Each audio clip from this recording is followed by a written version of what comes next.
weekly analysis on EMini futures, looking into the NASDAQ 100 index futures, September 23rd, looking into September 25th. And here I've drawn some trend lines and levels. So this trend line that I was looking at, and we actually broke out, and we may retest that level here. So that's right around here, and that's the level that I was drawing. So let's adjust this one a little bit. So right around there.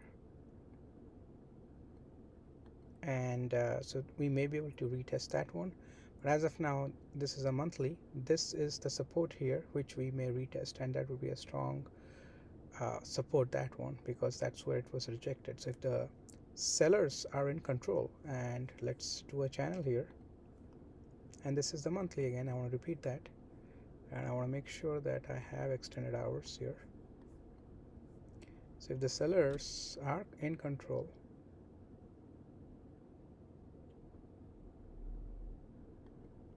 we are looking right around there, so which is where I have this 690 area, 700 to 650, 14,650 to 700 area, 14,700 area, where we may see a strong support. As of now, we are in a downtrend from the monthly, so let's go into the daily directly, and we'll come back to weekly later, and I will take out the extended hours. If we look at the daily, and here is M pattern information, M for murder, so that means it's a bearish pattern, and we are retesting that, and it was an inside day, so that means going sideways to squeeze up a little bit and then sell off. That's what I'm looking at. So this is my line that I'm really looking at, because I'm thinking that would be a support area, but I'm going to short if it squeezes up and closes this gap, and shorting at that level, targeting that level. If it breaks this level and retests from the bottom, then I'm looking at this as the next level here, right here, and I'm gonna put a price here, so that's 14,323. I'm gonna remove this trend line here, remove this one also. So that's the plan, and there is a gap there, so I'm hoping next week this gap gets closed, and then I short from there.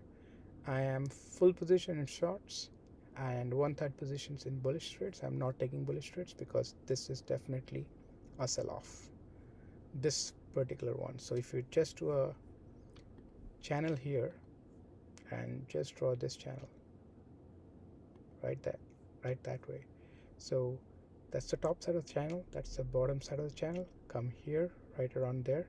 So that's another level here that I'm expecting squeeze from that level, 745, and then squeeze up, close that, and then come down. So we'll see. And that M pattern, remember that pattern, that's obviously going to provide a strong support here. I've talked about how to take these trades before, so you can look at my previous videos to how to wait for confirmation in a daily regular trading hours. So if you are, let's look at 30 minutes, and just a quick reminder on that. So if you're taking a trade here, for example, so let's say the market gaps down, you saw the previous day market gap down, and the next day market gapped up, okay, and what should you trade on? So you basically don't trade on anything, because market gapped up, you're expecting it to go, maybe close that, but that is your strong level because it got rejected there from the previous day. So you have a level there, so you missed all of this, right? You are coming in here, you did your initial analysis that market is gapping up, very small gap up, it's not a breakaway gap, this is a breakaway gap, this is not gapping up.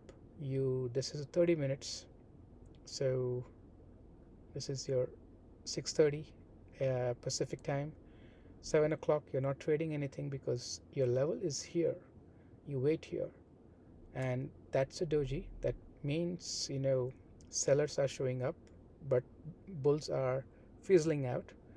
Another big red, your level touched. Hey, let's see if the level gets broken. That means it should break out and retest from the top. Did not happen. Again, another green inside, so that level is holding. this next screen is your short here.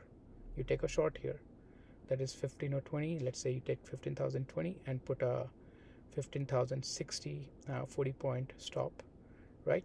And where is your profit taken? First would be your open, because open is a price where that is.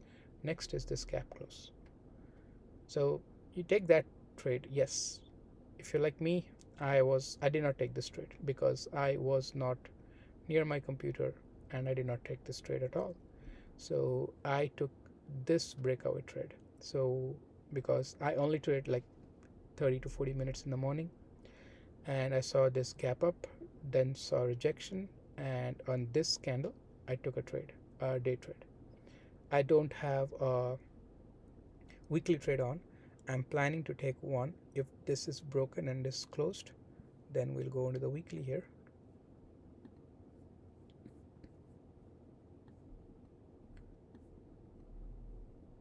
A little bit too zoomed in. Okay, there you go. So I'm planning to take a weekly here. If it comes back to right here, is there extended hours on? So as I said that, I was talking about this M pattern here, and it is here. So if it retraces right here, I'm going to take a short around that. If it retraces more, like right around there, then definitely I'll take a short targeting that level. So that's my weekly trade going into next week. As always, keep your stop losses tight, your losses small, and profit at large. Thank you for listening.